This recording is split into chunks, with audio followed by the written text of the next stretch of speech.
Jangan ditunda atau ditahan kasih sayang, cinta, pemberian dan pengorbanan. Ini poin 17 penting. Sering memberikan hadiah Bapak Ibu sekalian. Kata Nabi SAW, tahadu tahabu. Ada orang begini rumah tangga, saya nggak mau terlalu cinta sama pasangan saya. Kalau saya cinta sekali, nanti kalau dia mati, nanti kalau cerai, nanti kalau begini.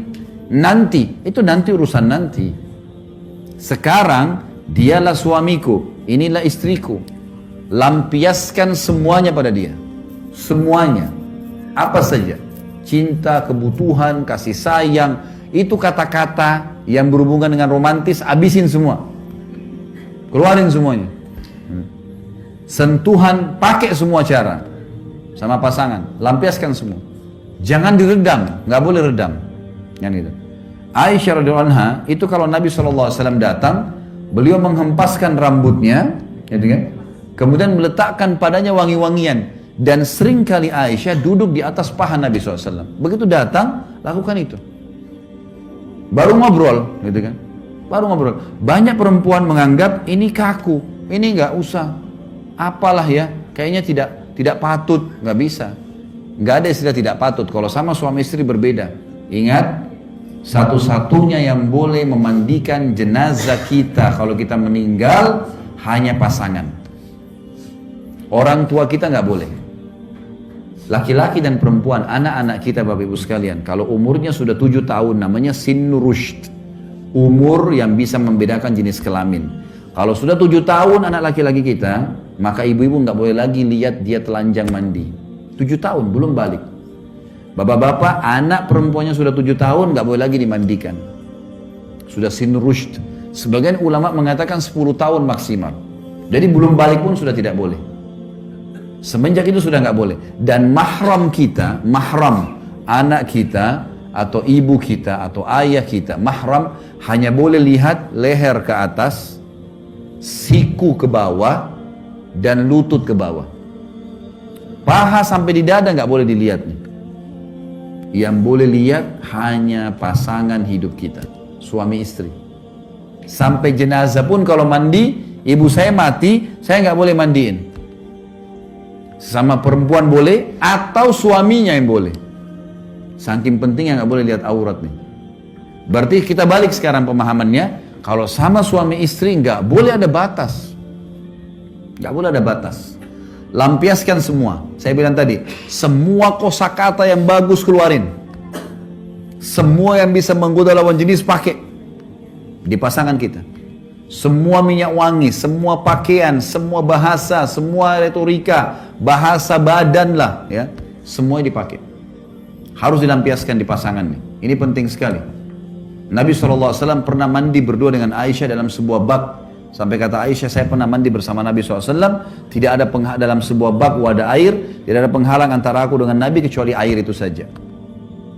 Jadi Nabi SAW sangat romantis, memang menggunakan itu. Kosakata Aisyah radhiyallahu anha itu adalah orangnya kulitnya putih, saking putihnya pipinya kemerah-merahan. Bahasa Arabnya untuk perempuan kalau warna merah, hamra. Tapi dalam bahasa Arab ada namanya ismut tasghir, mengecilkan sesuatu dalam bahasa, tanda sayang. Maka hamra diganti jadi humaira, diganti Aisyah, dipanggil lebih sayang lagi. Habisin semua kata-kata itu. Itu penting sekali untuk bisa digunakan dalam rumah tangga kita. Saya bilang di sini, cintai pasanganmu setulus hati karena Allah.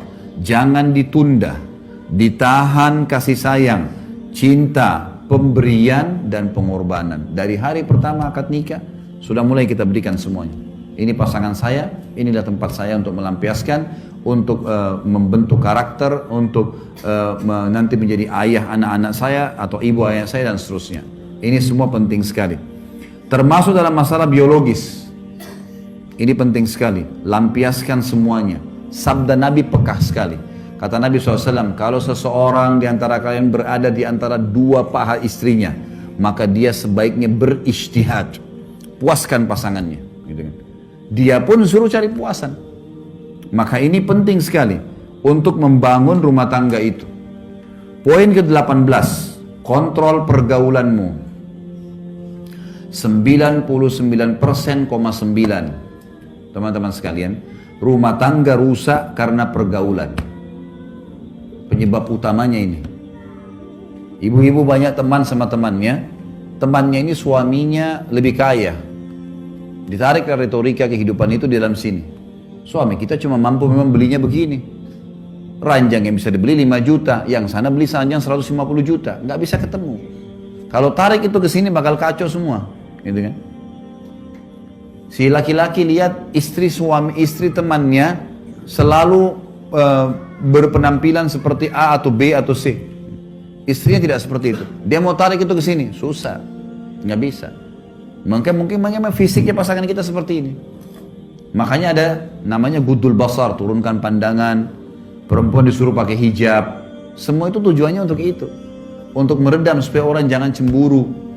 Kontrol ini teman-teman sekalian. Jangan pernah masukkan orang ketiga atau pola hidup atau pergaulan dalam rumah tangga kita. Tidak bisa. Ada orang subhanallah, ada banyak perempuan saya temukan begitu kasus ibu-ibu, semua yang dia hadapin suaminya pemikirannya temannya. Sampai pernah terjadi perceraian, ini dia masih cinta sama suaminya, suaminya cinta sama dia, ribut sedikit, dia akhirnya konsultasi sama temannya, masih gadis tua, nggak menikah. Orang ini nggak ada pengalaman rumah tangga, diajak musyawarah sama dia. Kesimpulan terakhir, suruh cerai. Kau juga bisa hidup kok kayak saya tidak ada suami tapi saya bahagia, saya bisa kerja, saya bisa begini. Ajukan perceraian, subhanallah. Gara-gara pergaulan tuh, bahaya sekali. Berapa banyak laki-laki begitu, ceraikan istrinya. Kadang-kadang bapak-bapak kalau lagi kumpul sama teman-teman, jangan terpengaruh dengan perkataan itu. Nih, yang pulang duluan nih berarti takut sama istrinya nih. Kuat-kuatan nunggu di situ sampai jam 12 sampai jam 1. Ngapain? Untuk apa? Pulang lebih enak sama istri, ngobrol, bisa bercumbuan, bisa makan sama-sama. Ngapain dulu sama teman-teman habisin waktu tuh? Tapi ini pergaulan, bahayanya di situ. Dia akhirnya dipancing-pancing untuk itu, gitu kan? Ini baru habis antar istri ke rumah sakit. Wah, suami yang tidak punya wibawa. Loh, kok bisa? Istri sakit. Utsman bin Affan itu tidak ikut berperang loh di perang Badar. Kenapa? Karena istrinya Ruqayyah sedang sakit. Anak Rasulullah SAW sampai Nabi bilang, jangan kau ikut Utsman, urus istrimu. Disuruh istrinya urus. Betul anak Nabi SAW, tapi tidak dianggap aib. Tidak jadi jihad gara-gara istrinya sakit. Bukan aib itu. Kenapa harus kita merasa malu dengan mengantar istri, dengan menemani dan seterusnya? Kenapa harus merasa malu karena seorang istri tunduk sama suaminya? Asma binti Abi Bakar radhiyallahu anha berkata, saya sangat bakti dengan Zubair, suaminya. Sampai saya menyiapkan makanannya, minumannya, pakaiannya, air yang dia pakai, yang saya bawa dari jarak jauh, dari sumur. Zaman sekarang sudah tinggal buka keran selesai. Dulu Asma binti Abi Bakar ini memikul dengan punggungnya, bawa air untuk suaminya mandi. Dan saya mengurus anak-anaknya, serta menggantikan sepatu kudanya. Jadi sangat luar biasa itu. Dan mereka tidak merasa aib dengan itu. Karena dia kejar ridhonya Allah di sini. Bagaimana memaksimalkan pasangan dalam masalah ini? Jadi kontrol pergaulan. Ingat, kata Nabi SAW, Al-mar'u adini khalili, seseorang sesuai dengan agama temannya.